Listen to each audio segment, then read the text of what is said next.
snow has stopped falling.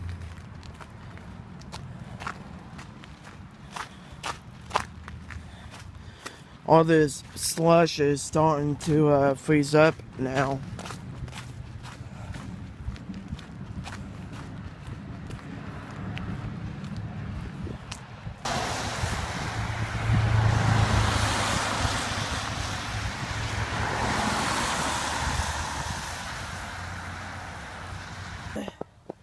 We just had our first snowstorm of the season, our first actual snowstorm of the season.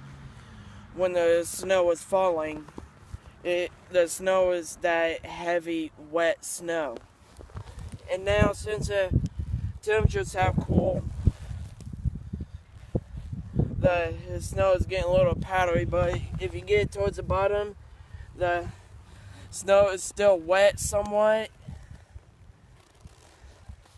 I mean, it's still good for snowball making, but not in the next couple hours. And I got something to show you guys up here too.